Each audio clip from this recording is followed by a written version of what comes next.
She vanished without a trace, just 16 years old. Last seen heading out to meet a boy from a dating app. Days turned into weeks, weeks into years, and eventually, the world moved on.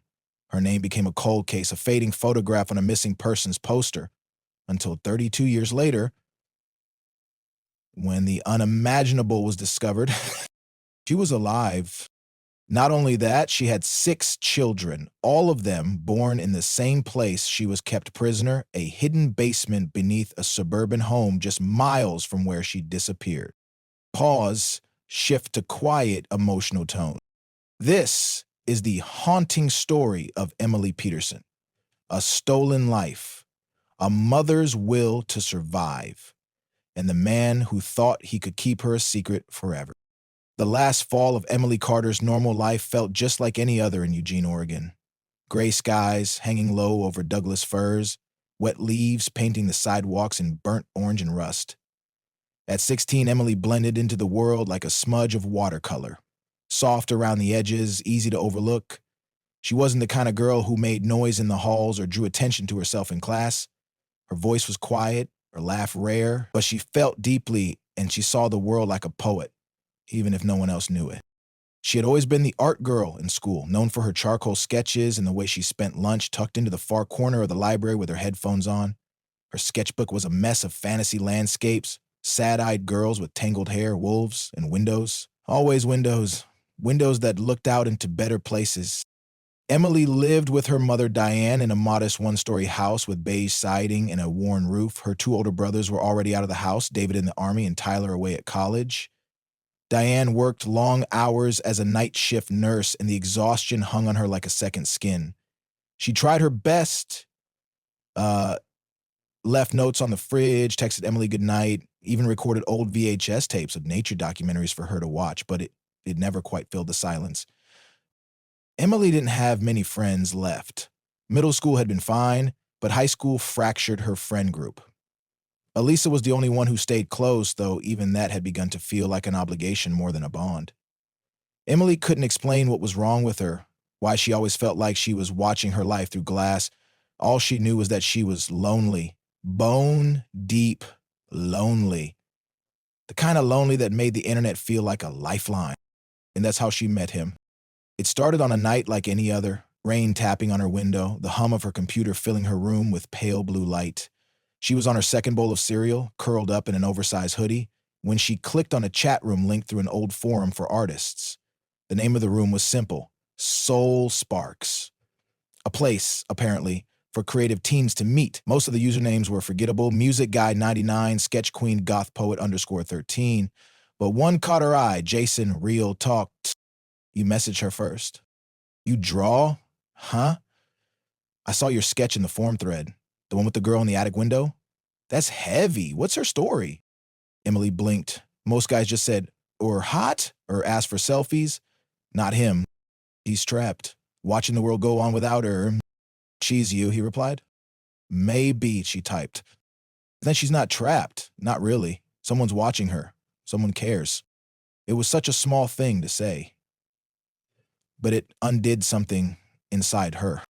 Over the next few weeks, Emily and Jason talked almost every night, at first through the app, then through private emails, and finally, texts.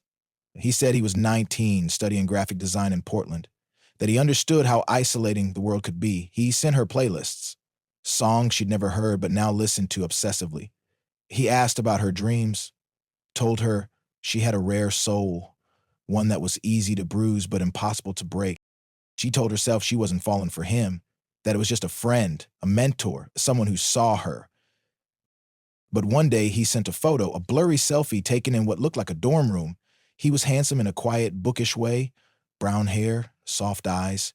She stared at the image for a long time, then took one of herself and sent it back. It felt reckless, electric. That weekend, she told Alyssa. The 2 girls were sitting on Alyssa's bedroom floor painting their nails when Emily confessed. Wait, what? You're talking to some guy from the internet? Elisa laughed at first, but the smile dropped when Emily didn't laugh back. His name's Jason. He's sweet. Not like a creep, I swear. He's 19, lives in Portland. We've been talking for like a month. Jesus. Em, what if he's lying? You know those shows, To Catch a Predator and crap like that. He's not like that. Emily, come on, you're 16. I told him I was 18. It's not like I'm a kid. We just talk. He gets me. Elisa shook her head. You can't go meet him. I'm not going to. Emily, lie too easily. But inside, she had already decided. The day she disappeared, it was cold and wet. She left for school wearing a long gray coat and faded jeans. She didn't say goodbye to her mom, who had fallen asleep on the couch after another overnight shift. Her duffel bag was already packed and hidden in the back of her closet. Art supplies, her sketchbook, a change of clothes, $27 in cash. She met Jason behind the old grocery store near the high school. He said he'd park where the cameras couldn't see. It was early evening when she spotted the white van. Her heart pounded, nerves fizzing in her limbs like static. When he stepped out, he looked older than 19. Taller. Thinner. His smile stretched too wide. Ill, she told herself it was just nerves. That real life always felt different from online. You're even prettier in person, he said, opening the passenger door. His voice was smooth. Too smooth. But her instincts, honed by 16 years of politeness and people-pleasing, told her to smile and get in. Thanks, she whispered. They drove away, and no one saw her again. Emily didn't remember falling asleep, only waking up to the taste of metal on her tongue. Her head throbbed. The air smelled wrong, damp and dusty with something sharp underneath it. She tried to sit up, but her limbs felt like they were wrapped in thick rubber bands. Her eyelids fluttered, struggling against whatever had pulled her under. The last thing she remembered clearly was getting into Jason's van. He had offered her a soda, cherry, her favorite. She remembered sipping it, smiling awkwardly, wondering if this was what a date felt like. Then, nothing. Now she was cold. The kind of cold that seeped into her skin and bones. Her fingers brushed something rough. Concrete? Her eyes opened fully, and the shadows confirmed what her senses already feared. She was in a room. A basement, maybe. No windows. One flickering overhead light. A mattress on the floor. A bucket in the corner. The walls were lined with egg crate foam, like the kind used for soundproofing. The door was steel, bolted shut. Her throat tightened. She screamed. The sound bounced back at her, doubled, swallowed by foam and cement. 2 days earlier, back in Eugene, Diane Carter had finished her shift at the hospital just after 7 a.m. It had been a brutal night. 2 cardiac arrests, a trauma case, and a newborn who hadn't made it. She pulled in the driveway, exhausted, her fingers wrapped around a lukewarm cup of drive-through coffee. She didn't notice anything odd at first. Emily's bike still leaned against the side of the house. The porch light was off, like usual. She entered the quiet house and called out, "Em?" Silence. She figured Emily had already left for school. Maybe Alyssa's mom had picked her up early, but something felt too quiet. No cereal bowl in the sink, no mug in the microwave, no signs of her daughter having moved through the morning. She walked into Emily's room. It was clean. Too clean. That was when she saw the note. Sleeping at Alyssa's, big project due Monday. Love you, Mom. No heart, no doodles, no smiley faces like usual. It didn't feel like Emily. Still, Diane told herself not to panic. Emily was 16. Maybe they were pulling an all-nighter on some art thing. She decided to sleep it off. She collapsed on the couch and didn't wake up until nearly 6 p.m. When she did, she called Elisa's house. Elisa answered. Her voice was nervous. No, Mrs. Carter, Emily's not here. She didn't say she was coming over.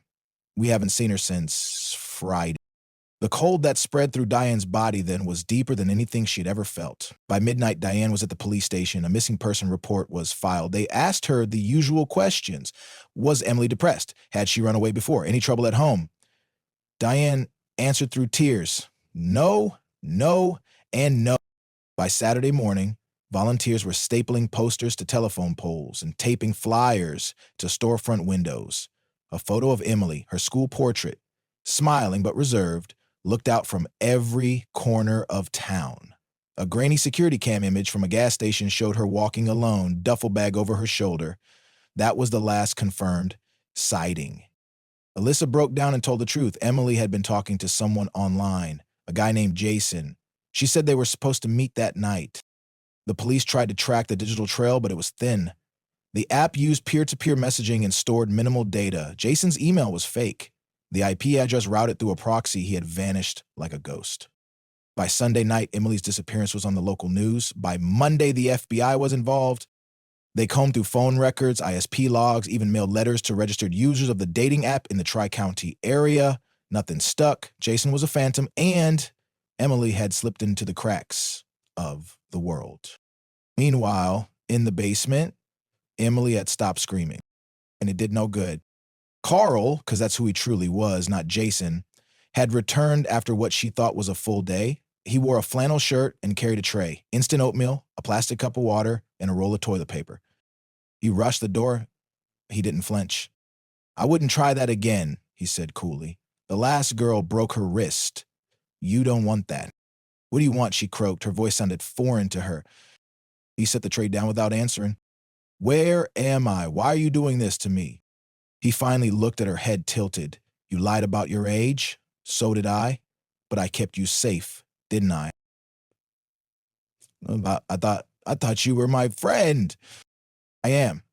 His tone didn't change. "I'm the only one who actually saw you. They'll stop looking, Emily. They always do." She collapsed to her knees, the shock giving way to nausea. Carl turned toward the door and paused. "This place, it's not a punishment, it's a home. Once you understand that, everything gets easier." The steel door shut behind him. The bolt slid into place with a finality that made her chest collapse inward. Back in the outside world, time moved differently. Hours became days. Days became weeks. Tips flooded the hotline, none of them credible. Diane appeared on local morning shows, begging for information. She held up Emily's sketchbook, cried into the cameras, pleaded for someone to remember something. The seasons turned. Winter crept in. The rain turned to sleet. A vigil was held at the high school. Candles flickered beneath a photo collage. Students wept. Teachers prayed. Alicia stopped eating. Diane stopped sleeping. In the new year, the searches stopped. Police redirected resources. The FBI focused on other cases. A detective called Diane one day and said, with heavy regret, that it might be time to accept the possibility that Emily wasn't coming home. But Diane refused to let go. Every morning, she left the porch light on, just in case. And in a dark, narrow room somewhere deep in the woods of Western Oregon, Emily Carter began to mark time not by calendars or clocks, but by how many nights she cried herself to sleep without making a sound. Because she had learned quickly he hated crying, and he wasn't going to let her go. Time in the basement bent. It stopped being measured by minutes or hours, and instead by rituals. Breakfast on a paper plate, the overhead light turning off at night, the sound of Carl's boots on the stairs. Emily didn't know how long she'd been there. At first, she tried to keep track by marking tally lines into the wall with a sharp piece of plastic she'd snapped from a broken comb. After a while, even that stopped. The scratches blurred together. The days weren't what she feared most. It was the silence. First, she resisted. Screamed when he entered, cried when he touched her arm. She threw the plate once. Snapped it in half. Oatmeal splattered across the foam-lined wall. He didn't hit her. Not then. He simply left and didn't return for 2 days. When he came back, he brought nothing. No food, no water. Just stood at the door and stared. "You're testing me," he said flatly. "But I have all the time in the world. You? You don't." That night, her stomach clawed itself. She lay curled on the mattress, trying to will herself away from her own body. The hunger didn't frighten her as much as the realization that Carl was patient, inhumanly so. He knew how to wait. When he wasn't punishing her with silence, he spoke in riddles, creepy kindness like wrapping barbed wire in velvet. "This is our home now," he'd say, gesturing around the dim room like it was some kind of cottage. "We don't need the world. The world's sick, full of liars. You've seen that." He gave her a journal once, spiral-bound, with a unicorn on the cover. He told her she could write anything she wanted as long as she didn't try to ask for help or mention escape. She opened it with shaking hands, stared at the blank pages. For days, she didn't touch it. Eventually, she wrote. At first, just single words: cold, trapped, why? Then small entries, dreams she remembered. The way her mom used to sing to her when she had fevers. Her brother Tyler, teaching her to ride a bike in the Safeway parking lot. It became her lifeline. But Carl read it. Every page, he'd offer feedback like a teacher. You're still thinking about him too much, he told her once. That'll only make it harder. They've moved on. I haven't, she said, voice barely audible. You will. That's the beauty of this. He smiled, like it was a compliment. The isolation broke parts of her. She started hearing things. Her mother's voice and the white noise of the old TV he sometimes left on, music that wasn't playing, whispers in the walls. One night, she cried so hard she tore a pillow in half and clawed at her arms until she bled. Carl found her like that and cleaned the wounds in silence. She thought he might be about to punish her again, but instead, he cradled her like a doll. You don't have to hurt yourself, he murmured. I'll take care of you. That night he stayed longer than usual, sat in the corner chair and watched her fall asleep. When she woke hours later, he was still there. And it was worse than being alone. Over time, Carl began to create rules. Some were clear. She had to ask before using the toilet bucket. She had to eat everything on the tray. She had to say thank you. Others changed without warning. Certain phrases she wasn't allowed to say. Certain days he expected her to smile. If she failed, he might yell. Or worse, he might say nothing at all, just close the door and disappear for a day or two. That was the worst. The abandonment, because in that twisted vacuum, Carl made himself the center of her universe. She hated him, but she needed him. She knew that was the point. One night, maybe months in, he brought down a box of old clothes. A floral dress, too small, a sweater with pearls on the collar. He told her they were for dinner. She stared at him in horror. Why are you doing this to me? He tilted his head. Because I love you. I chose you. You don't know me. I know everything. I read your messages. I know the songs you like, the way you draw girls with sad eyes. You need someone to see you, Emily. He took her hand. She went numb. No one's coming. They've forgotten. But I haven't. I never will. She tried to escape once. After he forgot to relock the second bolt on the door, she waited, counted to 100 slowly in the dark. Her heart nearly exploded. She crept up the stairs. It was wooden, creaky. Every step was a prayer. The upstairs looked like a real house, normally even. Worn carpet, dusty furniture, a dead plant by the sink. It was night. Outside the kitchen window, she saw pine trees, snow. She didn't know where she was, but she knew she had to run. She made it to the back door, unlocked it with trembling fingers, opened it to the freezing wind. Then a hand closed around her wrist. Carl had been watching. She never saw him in the shadows. He didn't say a word, just dragged her back downstairs. That night was the first and only time he beat her. It wasn't rage, it was methodical, controlled, one blow at a time, then silence. When it was over, he crouched beside her. You can't live out there. You won't survive, but you will down here if you do what I say. She nodded, barely conscious, and so began the second part of her life. Winter turned into something like spring, though the seasons blurred together. Carl brought her a calendar. Each day she had to check off a box. He said it was to help her adjust. She did it mechanically. She stopped fighting, stopped asking questions. She survived. And she wasn't the same girl who had gotten into that van. She was something else now, something silent, something watchful. She felt it before she understood it. Her body had always been a quiet companion, a vessel she never quite felt comfortable in, especially in adolescence. But now, after months underground, deprived of sunlight, proper food, and human decency, it began changing in ways she couldn't ignore. Nausea came first. Not the stomach-churning, immediate kind, but a lingering unease every morning. Then fatigue, sharper than usual. Her ribs stuck out like fence posts, and her skin had gone pale and blotchy. At first, she thought it was just her body shutting down, dying slowly. But then she missed a period, and another, and on a third month it clicked. She was pregnant. Emily sat on the cold floor of the basement, knees drawn to her chest, her hands shaking so badly she could hardly breathe. Her brain refused to connect the dots at first, but denial only lasts so long.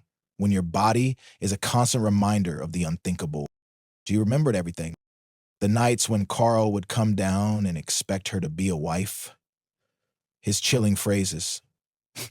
This is how we make a family, a real one. She would dissociate, float above herself, staring at the ceiling, focusing on cracks in the concrete, like they were maps to another world. But now there was a consequence growing inside her. When she told him, he smiled like it was Christmas morning. I knew it, he whispered, kneeling beside her. You felt it too, didn't you? This is a sign. It means you're ready now. Ready? Her voice was hoarse. For the next phase, he said. We're not just surviving anymore. We're building something. Um, he brought down a tiny plastic rattle the next day. Blue, worn. She didn't know where he got it from, and she didn't ask. The weeks that followed blurred into something worse than survival. Expectation. Carl became obsessively attentive. He brought better food, canned beans, boiled eggs, even multivitamins he insisted she take in front of him. He rigged a small electric heater to keep the chill away. He patched the mattress with extra foam and gave her a pillow from upstairs. But none of it was kindness. It was ownership. It was investment. You're special, he told her one night, rubbing her back like she was a prize mare. You're going to give our child a better world right here. Emily never responded. Her eyes were glass. Her voice disappeared altogether for days. She didn't cry anymore. She couldn't. Crying required hope or the illusion that something could change. Labor came early, too early. She didn't know the exact date, but the pain told her the child was coming whether she was ready or not. Carl had prepared for it in the most horrifying amateur way. He'd read books, he'd brought down sheets, towels, a bucket of water.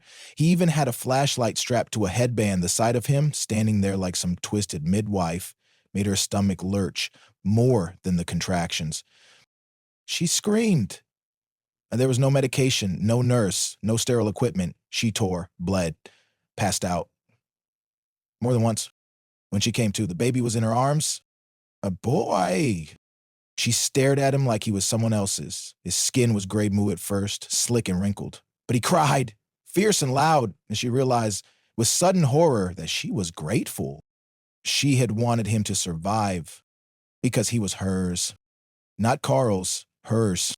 She named him Noah in her mind. She didn't say it out loud for days. Carl insisted on calling him Luke. You always liked biblical names, he said, as if he knew her that intimately. He's our little redemption. Emily said nothing. But when Carl left for the night, she whispered to her son, your name is Noah, and you are real, and I will protect you no matter what. She said it again and again like a spell, because now the fight to survive wasn't just for herself. Motherhood in captivity was brutal. There were no breaks, no fresh air, no walks to soothe the baby. Noah cried constantly, his wails bouncing off the foam walls like sirens. At first, Emily feared Carl would punish her for the noise, but instead, he encouraged it.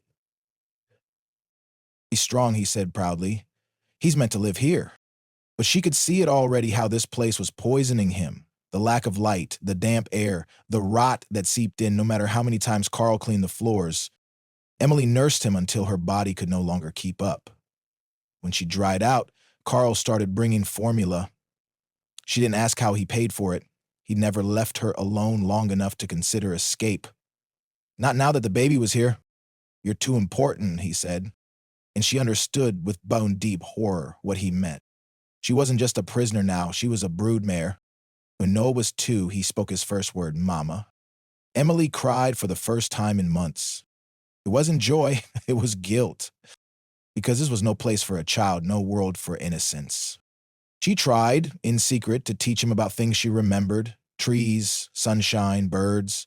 She whispered stories from her old sketchbook, even though it had long since been destroyed in a fit of Carl's paranoia. She described oceans and elephants and chocolate chip pancakes. She sang lullabies when Carl wasn't around. But she also taught him silence. How to stay still when Carl's footsteps thundered above. How to never, ever scream. Because the older Noah got, the more unpredictable Carl became. Sometimes he would hold the boy and rock him, eyes glossy with something like reverence. Other times, he'd shove toys across the floor in rage because Noah wasn't walking fast enough, talking clearly enough, obeying. Emily learned to soothe two storms, the one inside her child and the one outside the steel door. And just as Noah began to know the world, just as he began forming words and fears, Emily's body betrayed her. Again, she was pregnant. This time, she didn't tell Carl for weeks. She didn't want to believe it. She'd barely survived the first birth. Her body was depleted, fragile, but the sickness came stronger. The belly grew quicker. When Carl noticed, he didn't get angry. A deep, slow, satisfied laugh that echoed through the walls. "Our family's growing," he said. "God is good." Emily turned her face to the wall and didn't respond. But inside, a quiet fire had been lit, because now she had two reasons to survive. And one day, if she ever got the chance, she would make sure her children knew the sky. Time no longer flowed, it sank. It buried Emily under layers of moments too heavy to carry. What began as days turned into years, and what began as one child became 6. Each pregnancy was harder than the last, each birth a gamble. Carl learned from books and old DVDs he brought down in plastic bins, but there were times Emily almost didn't survive. After the 4th child, she hemorrhaged so badly she passed out for nearly a day. She woke to Carl frantically pressing towels between her legs, sobbing and muttering about God testing him. He even took her upstairs once to a real bed, just long enough for her to regain enough strength to stand. Then he brought her back down. "You're not ready yet," he whispered, "but someday we'll all live up there as a family." She didn't believe him. Not anymore. Their names were Noah, then Ava, Jonah, Lily, Grace, and Eli. Carl insisted on choosing most of them, all biblical, all names he said fit the purity of the world he was building. He painted a vision of a family untouched by the outside world, safe from sin, growing up with values the modern world abandoned. Emily never argued anymore, but inside she gave each of them secret names, nicknames only she used in her thoughts, little truths that belonged only to her. She was the only one who saw their whole selves, their talents, their fears. Noah, the oldest, was gentle and observant, always watching. Ava was headstrong and asked too many questions. Jonah barely spoke for the first 5 years of his life, hiding behind his mother's skirts. Lily and Grace were inseparable, twins born 2 years apart in spirit if not in body. And Eli, the youngest, born during a thunderstorm that shook the entire house, had a fierce scream from the moment he entered the world. Emily poured everything into them. She made up stories, hundreds of them, told them of trees with golden leaves and cities made of glass. She taught them to read using books Carl sometimes brought down, carefully vetted, always outdated. She hid meaning in bedtime tales, showed them maps in the dust, created imaginary friends named Hope and Freedom and Sky. She taught them love, real love, the kind Carl couldn't touch. But always, always there was fear. Carl watched the children like a gardener watches plants, pruning what grew wild, nurturing what pleased him.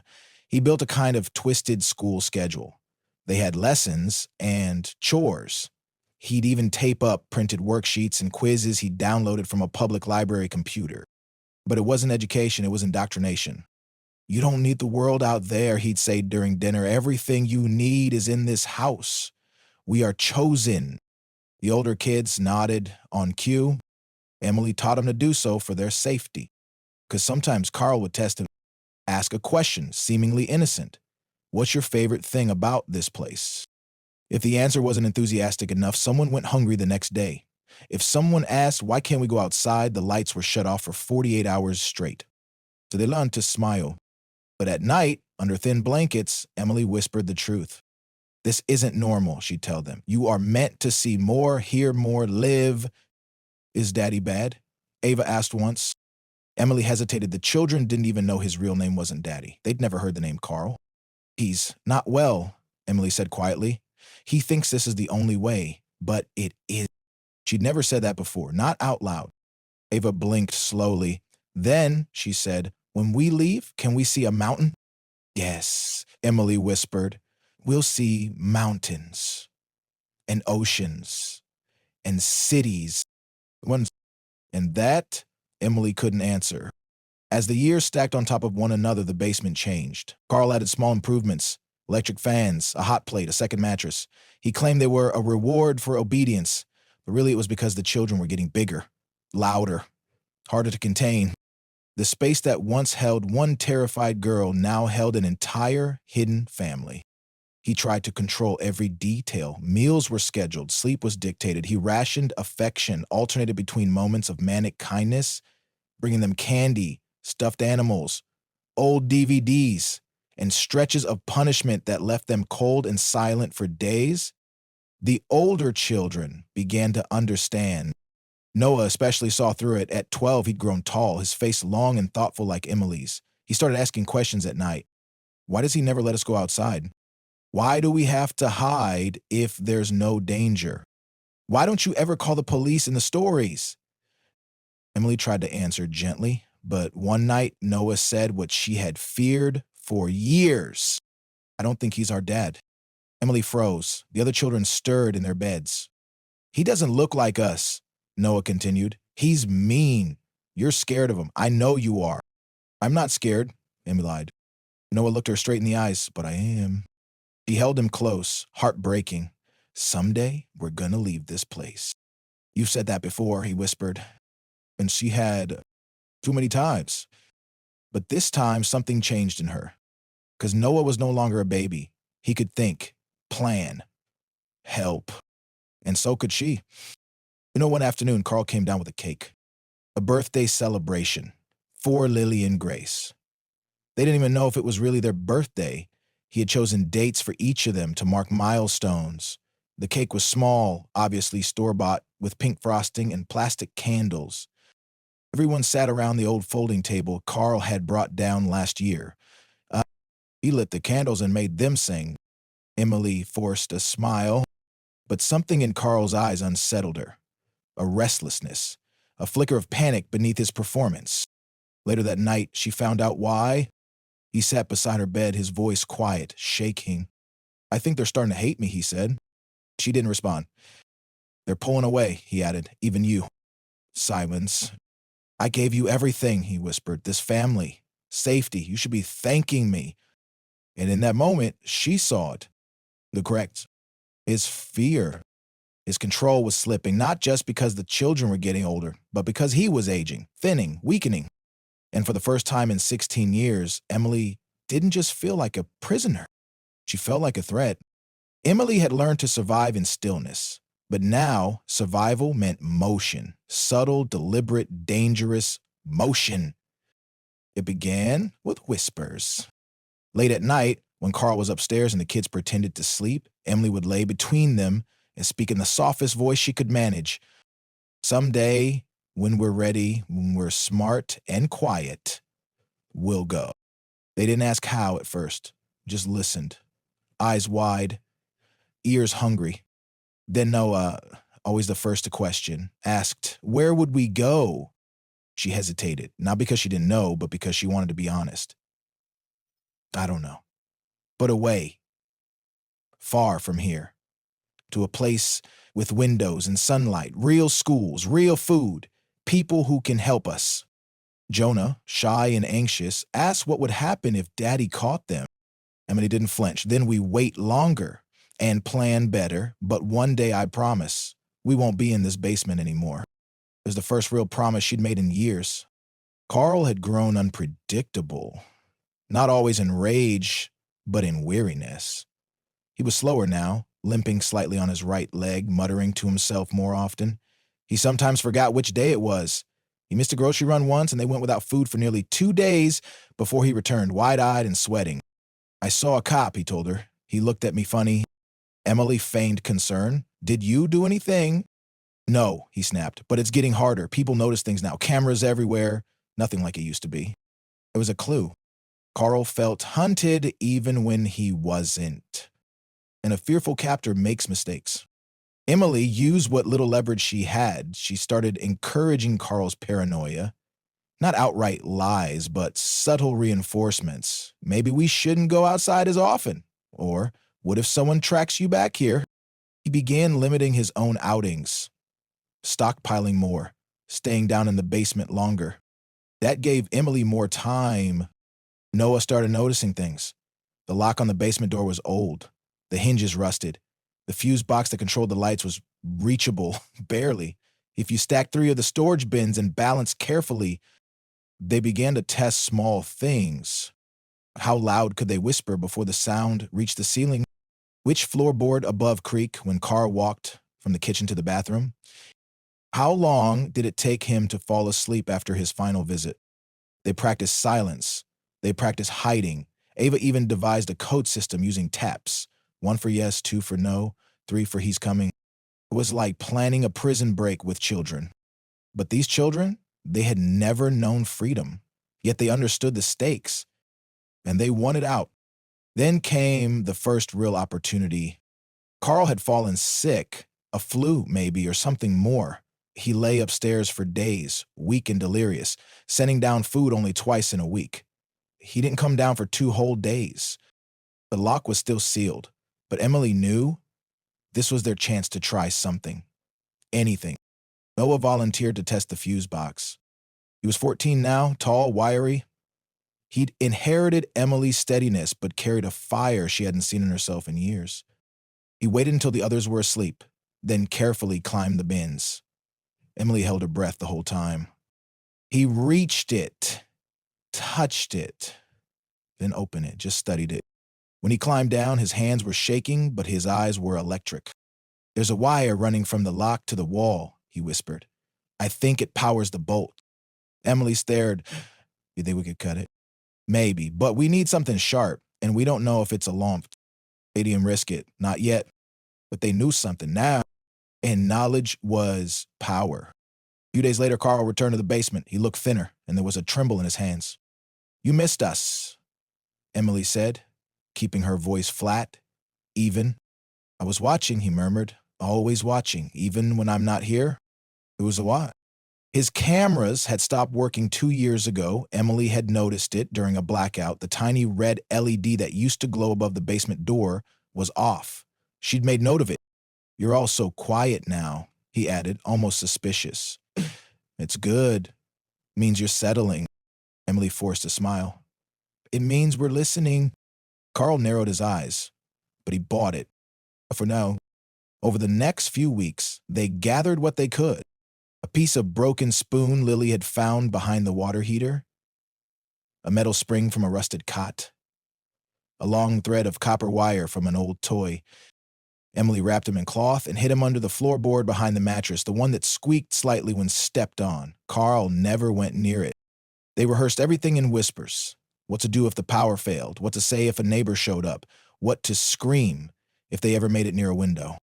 "We'll leave when the time is right," Emily reminded them. "Not when we want to, when we can." Noah nodded. "We'll wait, but not forever." Then came the tipping point. Carl announced that he was planning a move. "I've been thinking," he said one night, pacing in front of the kids as they sat cross-legged like students. "The world's getting worse. We need to relocate. Somewhere remote, maybe a cabin where no one can find us." Emily froze. A move meant being transported. Transport meant risk, windows, exposure, travel. Is the moment they'd been waiting for. But it also meant that if they failed, they'd vanish for good. No one would ever find them again. Emily met Noah's eyes across the room. He gave the smallest nod. It was time to plan, not for someday, but for some. The house was silent. It was nearly midnight. Emily lay still on the thin mattress, with Eli curled beside her, his small chest rising and falling. Noah sat up quietly, his knees pulled to his chest. He'd barely slept for 2 nights. Carl had announced they would be leaving in 3 days. He'd already begun packing things upstairs, books, canned goods, clothes. Emily had overheard him muttering to himself, "Can't trust the neighbors. They're watching. I'll take him where no one can find him." It was now or never. They had gone over the plan a dozen times. First, disable the power bolt at the top of the stairs. Carl had rigged it with an old electrical lock. Noah believed if they cut the wire running to it, they could release the door. But the wire was thick. They only had one usable tool, the broken piece of spoon, sharpened painstakingly over weeks on the concrete wall. The kids called it the key. Second, stay silent. No crying, no running, no screaming until the door was open and they were outside. And third, if they got out, run to the road. That was the rule. Don't look back. Just run. That night, Carl had gone to bed early. Emily had watched him limp back upstairs, slower than usual, carrying a half-empty bottle of whiskey. He didn't lock the basement manually. He hadn't done that in years. He thought they were broken. Obedient. He was wrong. Noah stood beside the fuse box. Emily helped him stack the bins again. Quiet, careful, listening for any sound above. He climbed, hands trembling. Ava held the cloth bundle with the key. She passed it up to him, slow and steady. Noah positioned the spoon fragment where the wire met the bolt housing and began sawing. Tiny sparks flew. His knuckles turned white with tension. Emily knelt below, whispering, "Slow, slow." A faint pop echoed. The wire snapped. Then a click. The bolt disengaged. The basement door creaked open 2 inches. Unlocked. Emily's heart stopped. She almost couldn't move. But then she felt Ava's hand slip into hers. "Now?" the girl whispered. "Yes," Emily said. "Now." They didn't speak. They moved like smoke. Emily lifted Eli in her arms. He stirred but didn't cry. Some part of him understood. Lily and Grace clutched hands. Jonah's eyes were wide with terror. But he followed, step by step, up the basement stairs. Into the hallway. The house was pitch dark, except for a nightlight in the corner of the kitchen. It cast long, eerie shadows. They had to pass the living room to reach the front door. Noah led the way. He reached for the knob. A floorboard creaked behind them. The light flicked on.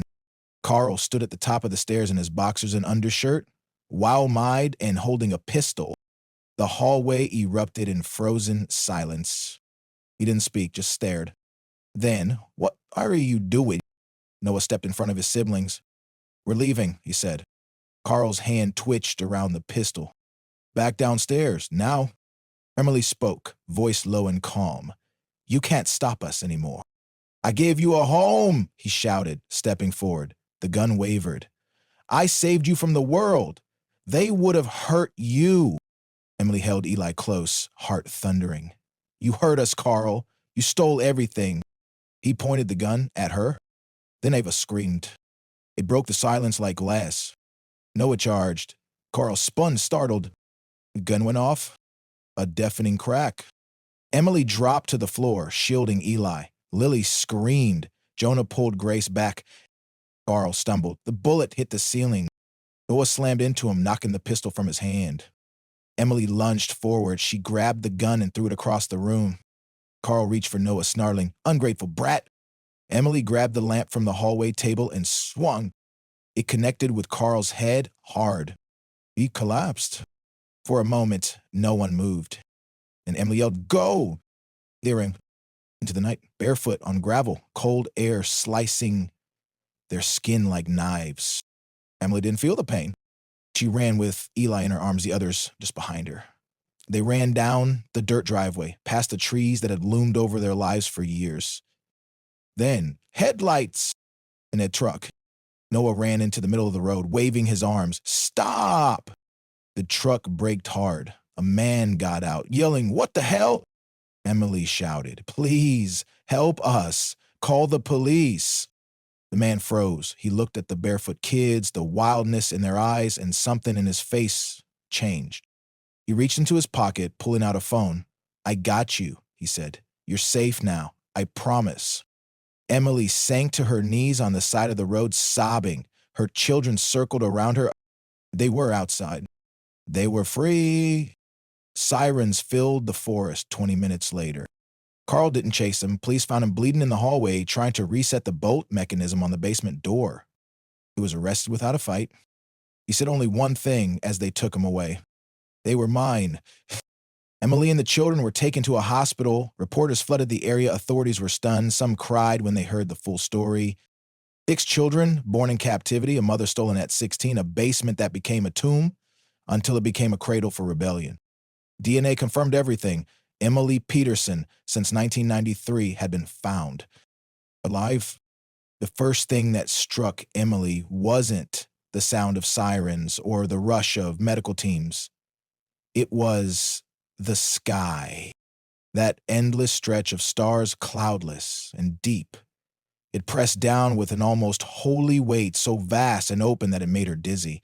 She had forgotten what the sky looked like, what open felt like. Her children stared upward too, silent, clutching each other's hands like castaways on foreign sand. Eva said almost reverently, "It's so big." Emily couldn't answer. Her throat was too tight. The sky was just the beginning. They spent the first 3 nights in a trauma center outside Columbus. Doctors swarmed them, checking vitals, assessing malnutrition, testing for everything under the sun. Emily tried to answer questions, but her voice cracked from disuse and exhaustion. The kids barely spoke to the nurses. They clung to Emily like shadows. Jonah refused to eat unless she touched his tray first. Lily and Grace didn't want to sleep unless they were curled beside her. The hospital staff didn't understand at first. "They've never been outside," Emily told the social worker. "They've never met anyone except me and him." The woman stared, speechless. Noah was the first to speak clearly. He asked for books. Anything about the world, he said, like real history, not the stuff he told us. The nurses brought him school textbooks and atlases. He devoured them. "I knew he lied," he told Emily one evening. "About almost everything." "I know," she said softly. "But it's okay now. We're free." But that word free still tasted unfamiliar. The media exploded. Missing teen found after 32 years in captivity. Woman held in basement gives birth to 6 children while world moved on. Monster behind suburban kidnapping arrested. Emily's face was on every screen. Her 1993 school photo beside a grainy hospital shot. Reporters dug into Carl's past. His years of isolation, jobs under aliases, a string of cheap rentals before he built that house with the hidden basement. People wondered how he did it, how no one saw how a girl could vanish from a small Ohio town and no one ever found her. The answer was both simple and cruel. He hid her well, and the world moved on. Emily didn't speak to the press. The trauma counselor assigned to her team said it was best not to until she was ready. But even if she had wanted to, she wouldn't have known where to start. How do you explain losing everything and still being expected to function? To the hospital came temporary housing, a secure center for survivors of long-term trauma. The rooms were clean, bright, the staff were kind, they spoke slowly, gently, like they understood Emily was learning how to be a person again. The children were harder to reach. They didn't know cartoons, or school buses, or supermarkets. They didn't understand why strangers gave them clothes or patted their heads. They flinched at loud noises. They froze in crowds. Every time one day Eli refused to walk through the automatic doors at the center's lobby, they opened too fast. He screamed and curled into a ball. Emily dropped to her knees and held him. "It's okay, baby. They're just doors. They're not traps." But she knew why he was afraid. For his entire life, every door had led to him. Emily met her parents again, in a quiet room, after hours. They had aged. Her father had gray at his temples. Her mother had deep lines around her mouth. They stood in the doorway like strangers, both crying before they even spoke. Emily stared at them, unmoving. She didn't know if she could walk toward them. Then her mother whispered, "Emily Rose." And something in her shattered. She crossed the room and fell into their arms. No words, just trembling, sobbing. They held her like she was 16 again. The reunion wasn't simple. Emily's parents had held on to hope for years, but by the time the 2000s rolled around, they had buried her in their minds. A memorial plaque sat in their backyard garden. They'd held vigils, joined search groups, and then let grief carve its place. And now she was back, but different. She was a woman, a mother of 6, a survivor of a nightmare. Her father didn't know how to speak to her at first. Her mother hovered, unsure whether to comfort or give space. Emily understood. She barely recognized herself either. The center assigned a family therapist. They met 3 times a week. Sometimes it helped. Sometimes it just stirred dust from wounds too deep to air out all at once. Emily said, "I feel like I'm grieving someone who's still alive." The therapist asked who. "Me," she whispered. The kids were enrolled in adaptive learning programs run by trauma-informed educators. They struggled academically, socially, emotionally. Every small task was a mountain. Ava was the quickest to adjust. She made a friend named Talia. They drew together, painted imaginary cities. Noah hated everything about school at first. Too loud, too slow. Then one of the teachers gave him a chessboard. He played for hours. Silently, he beat everyone by the end of the week. Jonah wouldn't speak in class, but he began to hum the same lullabies Emily used to sing in the basement. Lily and Grace needed to be in the same classroom. They panicked if separated. Eli had night terrors. He still sometimes called her Mama Emily, the way he had when Kyle had made them call him father. Emily never corrected him, let him call her whatever he needed, so long as he was safe. She found herself crying over the smallest things. The sound of rain on a real window, the smell of soap, watching her kids laugh at a dog chasing its tail. One day, Ava brought her a drawing, stick figure standing under a giant yellow sun. "That's us," she said, "outside." Emily wept. And for the first time in a long time, it wasn't from pain. It was from hope. The courtroom smelled like old wood and stale coffee. The lights were too bright, the seats too hard, the silence too deep. Emily sat at the front in a navy blue dress the trauma center had helped her pick out. Her hair, now graying at the roots, was pulled back neatly. She wore no makeup. She didn't need to perform. The courtroom was packed.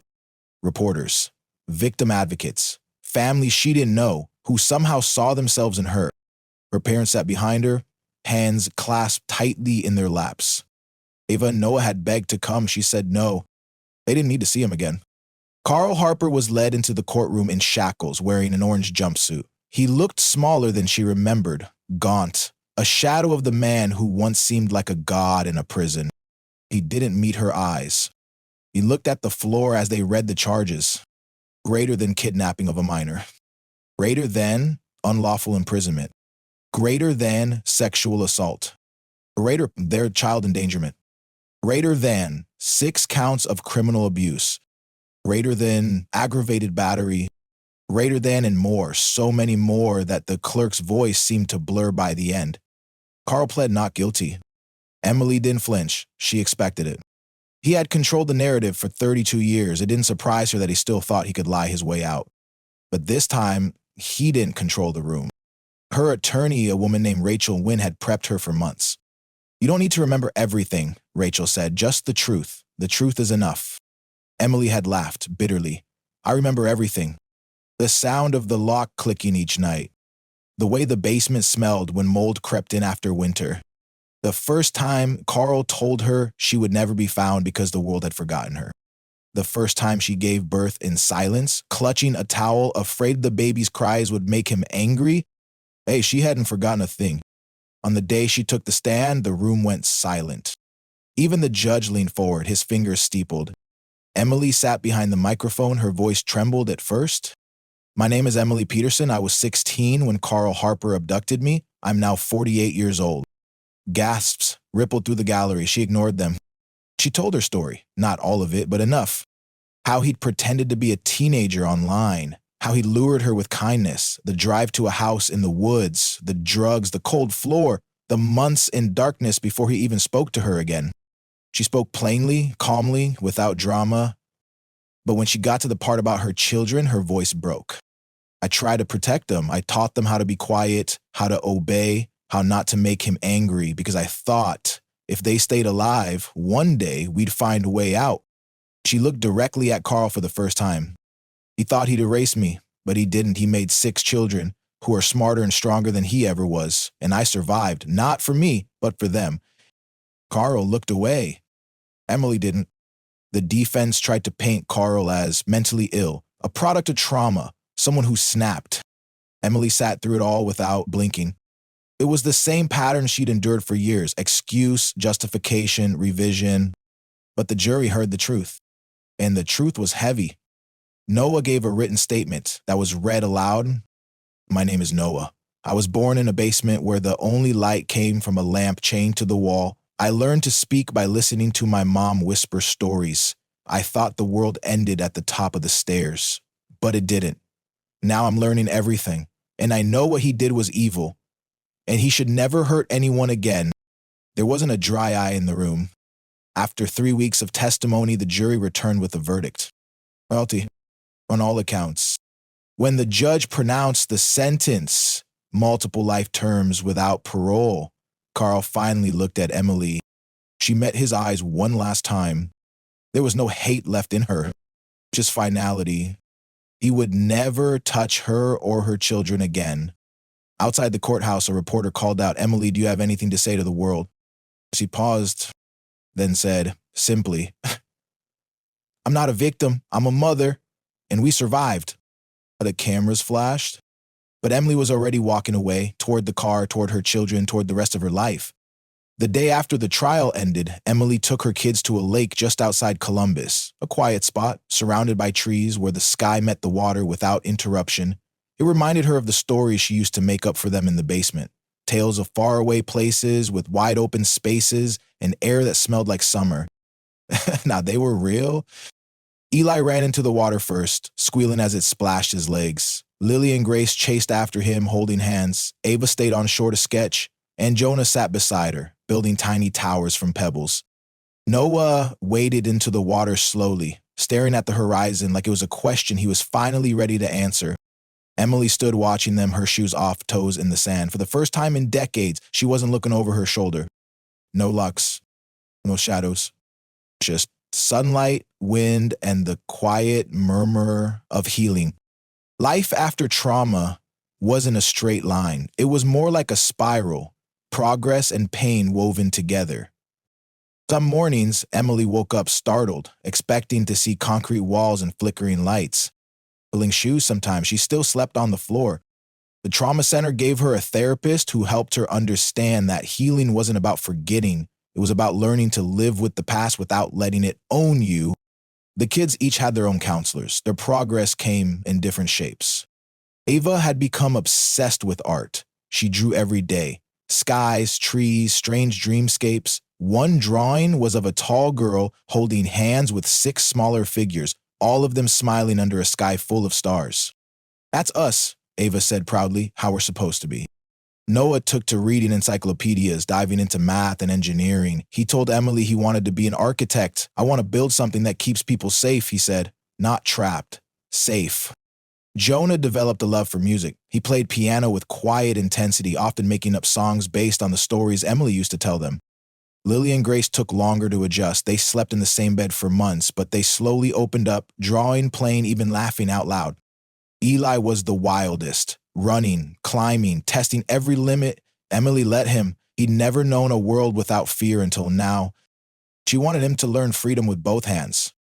They were placed in a long-term transitional home with other survivors. It was a big house with bright windows, real beds, and a kitchen that smelled like cinnamon.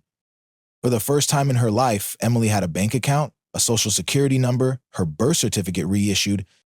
She was technically a missing person returned from the dead. It made everything bureaucratically complicated, but people were kind. Victims' compensation helped cover expenses, donations poured in, even though Emily didn't ask. Letters arrived by the hundreds from mothers, survivors, strangers who said her story had changed them. Some wanted to know how she made it through. She didn't have a perfect answer. "Because I had to," she wrote in one reply, "and because my children gave me a reason." 6 months after the trial, Emily did something she never imagined. She walked into a high school classroom, her first time in one since 1993. She stood before a group of juniors in an auditorium and shared her story. Not the darkest parts, but enough to make them listen. She told them about online predators, manipulation, isolation. She told them how it started with a message on a screen. "I was your age," she said, "and I thought I was in control. But he was already rewriting my life before I ever saw his face." She didn't preach. She just told the truth. And afterward, 3 girls stayed behind to talk to her. One said her older cousin had just met someone online and something didn't feel right. Emily gave her a number to call. That night she cried. Not out of sorrow, but because maybe she had made a difference. The biggest change came quietly. One morning, Emily woke up and realized she hadn't thought about the basement in 2 days. She'd made breakfast, laughed with her children, helped Ava paint a mural on the side of the shelter, watched Noah and Jonah argue about planets, and she hadn't flinched at a creaking door or a sudden shadow. She stood in front of the mirror and looked at herself. She was older, stronger, softer in some ways, harder in others. The girl she'd been was still there, but she was layered now with survival, motherhood, love, and endurance. She touched the edge of the mirror and whispered, "I'm still here." That night, she danced in the living room with her kids. No music, just their laughter. It wasn't the life she'd imagined when she was 16, but it was hers. And that meant everything. Years later, Emily would be invited to speak at a national conference on trauma recovery. She stood at the podium, confident now, grounded. Her children were in the front row. She began her speech not with a quote or a warning or a statistic. She began with a name. "My name is Emily Peterson. I was kidnapped when I was 16. I was found 32 years later. And in that time, I raised 6 children in darkness." Then she paused. "But now we live in the light." The crowd stewed for her. But Emily wasn't focused on them. She was looking at Ava, who smiled through tears, at Noah, who held up his phone to record her speech, at Jonah, who hummed a melody under his breath, at Lily and Grace, who whispered to each other and waved, at Eli, who yawned and leaned on her shoulder. Her legacy wasn't what had been done to her. It was who she had become, and the family she had saved. Together they had survived the impossible, and together they would live on, free, forever. The end.